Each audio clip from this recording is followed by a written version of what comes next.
Spring is about to be sprung. So let's talk about how we can align to the energies of the springtime. Now, in my particular tradition, in my practice, I celebrate 4 core seasonal festivals that align to the 4 seasons, guided by the different life cycle patterns of the plant spirits.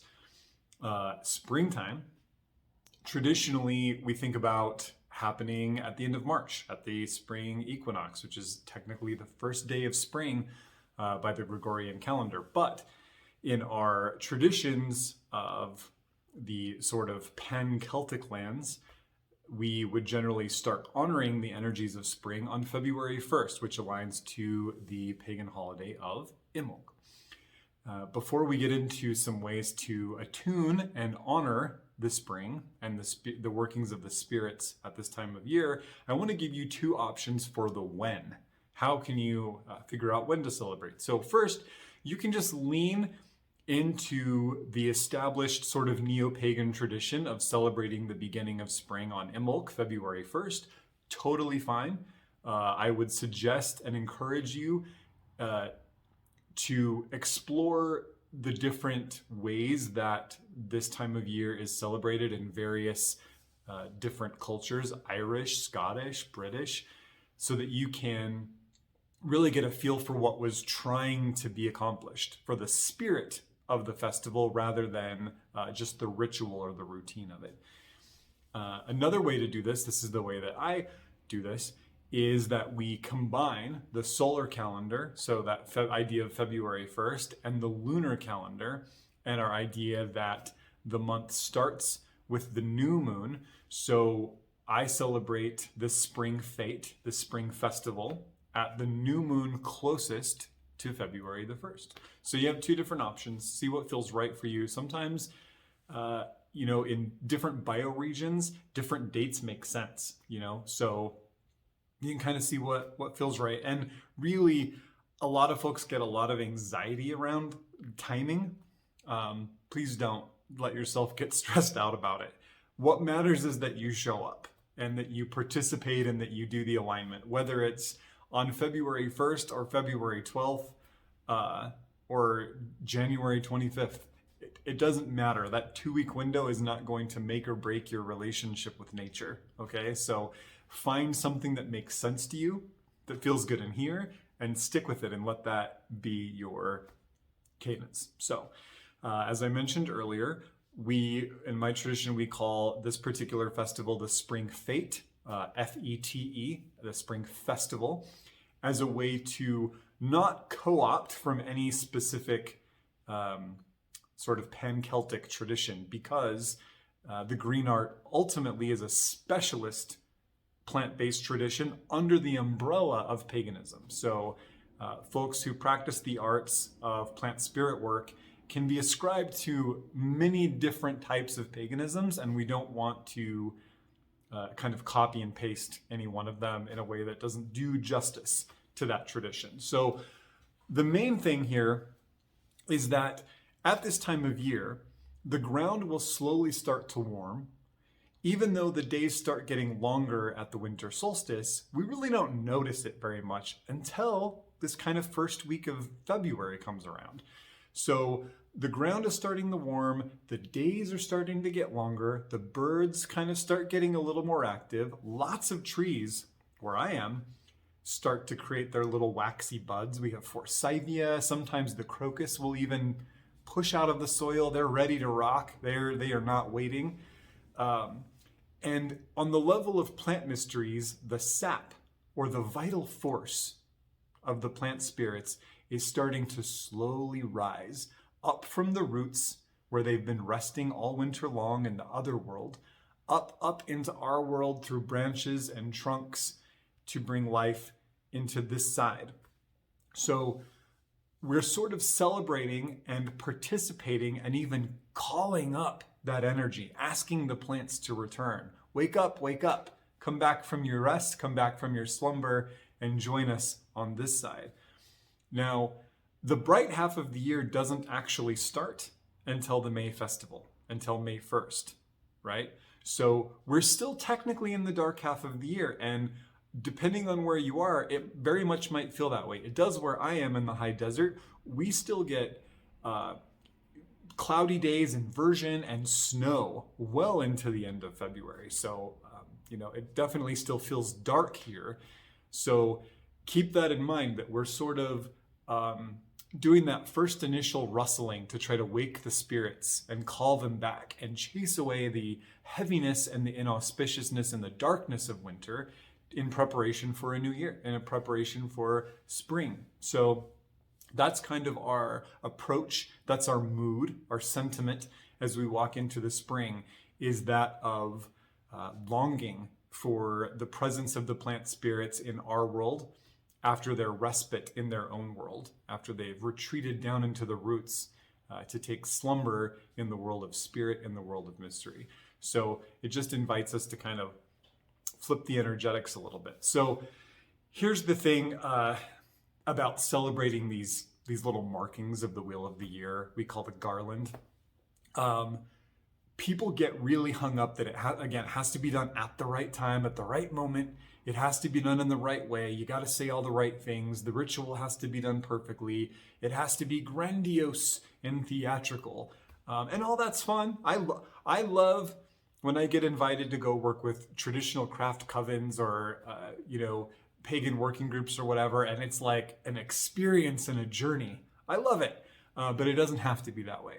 And for those of us who tend to work a little more solitary or in more intimate copse, as we call them, small groves of people, simplicity is good. It allows for the spirit of things to be the loudest person in the room. It allows for the ritual to set the groundwork, but the feeling, the emotion, the relationship, and the communication between us and whatever it is that we're celebrating to be the focus. So sometimes we work on kind of a striped stage, with a lot of simplicity and a lot of openness, so that the experience itself is where the magic is, the power is. So if all you do is the bare minimum, laying an offering, saying some words of gratitude, lighting a candle, ringing a bell, and saying, hey, I showed up, I did my thing, and I feel good about that, you're good. You're good with the spirits, you're good with yourself, you're good with your allies, your familiars. That's awesome. So don't overthink it.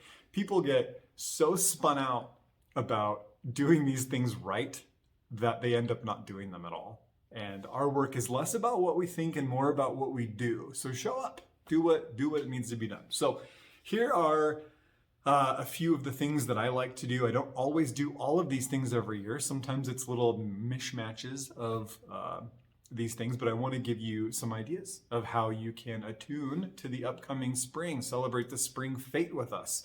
First, tribute the spirits. As always, this is a path of relationship, of allyship, of familiarship, of entering into intentional and conscious relationships with otherness, right? And one of the best and easiest ways to do that is go outside and kindle a sacred fire, kindle a bonfire in honor of the spirits, pass around some mead, some wine, some hot tea, whatever, hot cider, and really just step outside. For a lot of us, this is about the first time of year when we can do it with relative comfort because it's been crazy cold. And just show up for them. Go outside and let your warm bodies be present for the spirits, hang out with them for a minute. And that can be enough. That can be enough. Tell some stories, recite some poetry, tell some lore, or just talk about what you've done over the winter and be present. So it can be that simple.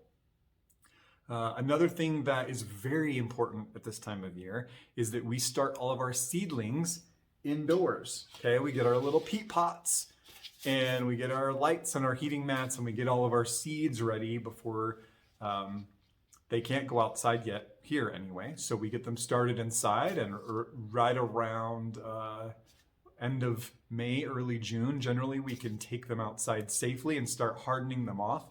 So this in and of itself, working with the peat pots is a pretty magical thing because we're kind of inviting the plant spirits back. We're asking them to take residence, remembering who the plant spirits are, that They are powerful liminal beings of the other world who are rooted in the world of otherness in the green realm and who fruit in our world. So they exist in two places at once.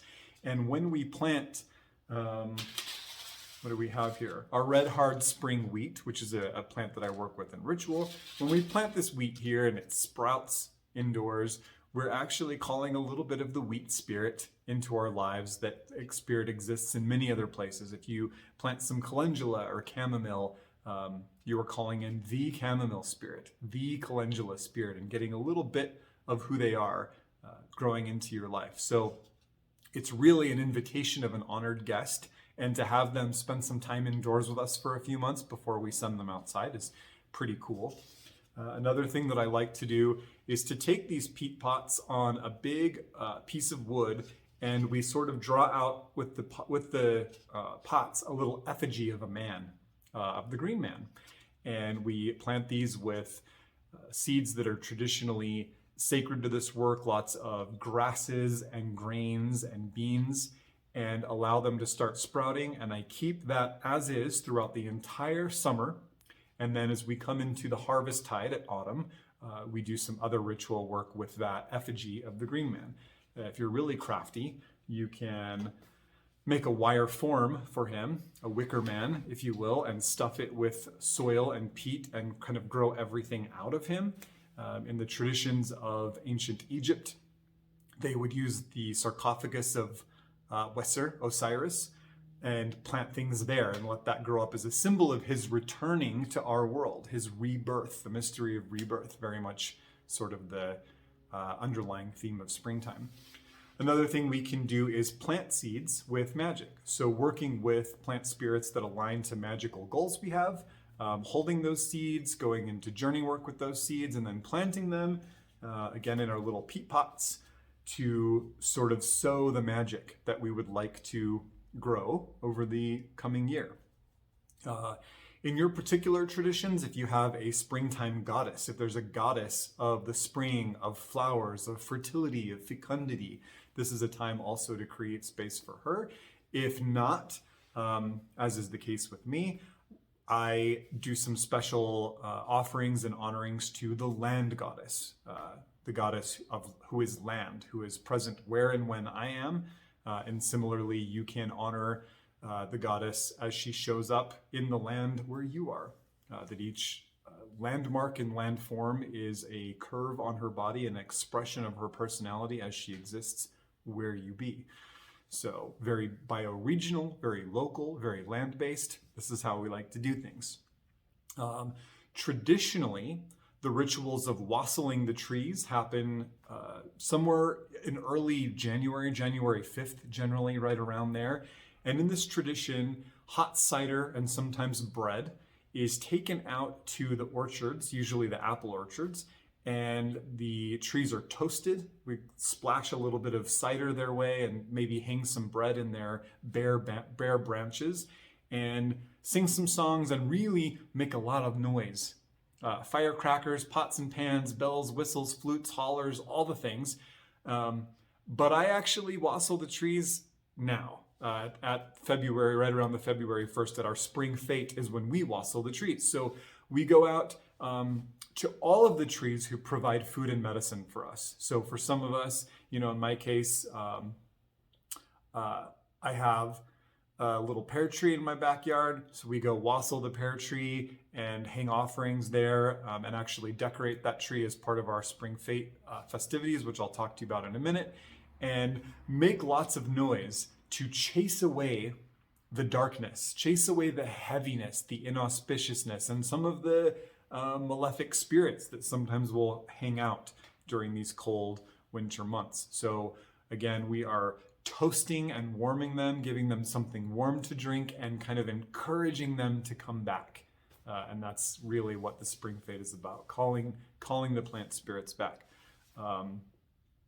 We can decorate our altars and shrines, indoor and outdoor, with colors and symbols of the season, lots of bright colors and pastels and flowers that represent the early growth wherever you are. Here, our first two tend to be forsythia and crocus.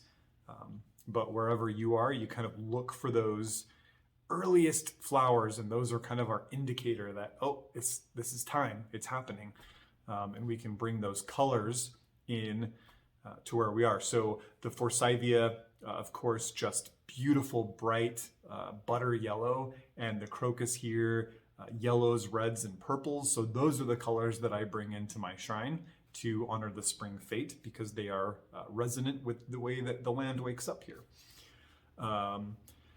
The maypole, which we think about in Maytime, and is sort of decorated with ribbons and all of that, and it's this large erect pole, actually has its roots in decorating and wassailing bushes. So this is a really lovely time, again, if you have a tree or a bush near you that you have a relationship with, go give them a little decoration just for a day or two, and then it all has to come off so that you're not putting anything there that's going to restrict the growth of the tree or cause problems for the birds or the pollinators. If you've got some fallen branches from winter, here we get a lot of fallen branches from the heavy snow.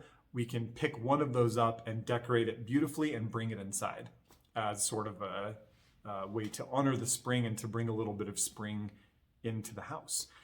A big part of this is inspired by the Imbolc and Candlemas traditions of blessing the candles that we will be using for the year ahead. Now, I don't know about you, but my candle usage and my candle budget is relatively staggering sometimes. So I don't really do all of it at once, because it would be a huge financial investment to bless all the candles I'm going to use for the whole year. But I do a few dozen, and those are kind of set aside as special, usually the ones that I use on my shrine throughout the year. And so we will, again, kindle a small bonfire as a way to warm and waken the land, and bring all of our candles and stack them around and ask that they be blessed with the warming sun, with the warming earth, with the rising energy of life coming out of the land. And again, set those little candles aside. I just put a little mark in all of them so that I know that they've been part of this very simple candle ritual. And last but not least, purification. Again, chasing away the darkness, chasing away the inauspiciousness. The spring represents the dawn of the year, the sunrise of the year, when all the things unseen and unknown are suddenly flooded with light, and we can see them for how they are, chasing away the coldness, the stillness, the darkness, the heaviness.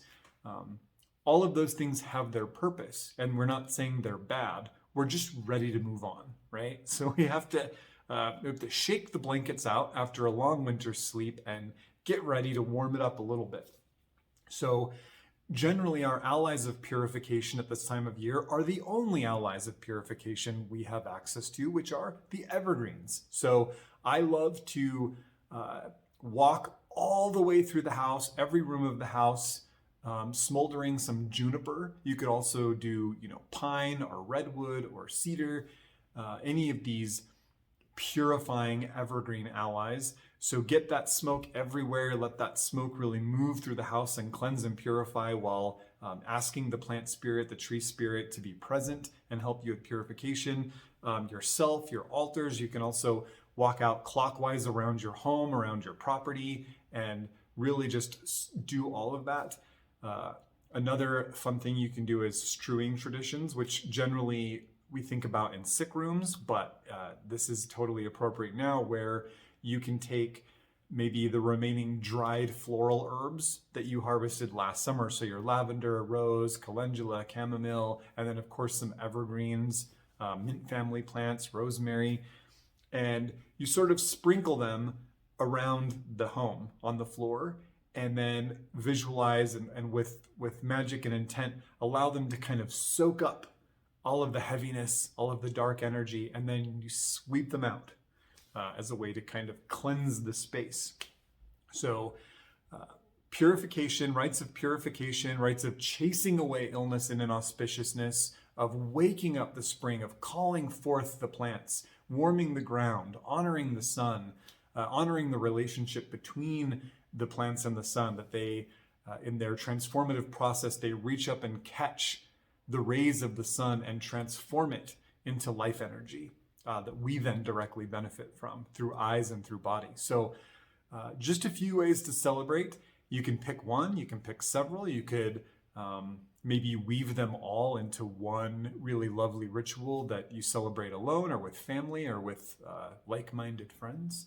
So we're not far off as of the recording of this class to the Spring Fête. So start getting ready, and I would love to hear what your plans are. I would love to hear what you've done in the past, what you're looking forward to, what your traditions are, and what plant spirits show up first where you live at this time of year. And with that, we'll send you out into the spring with blessings of purification and protection. See you next time.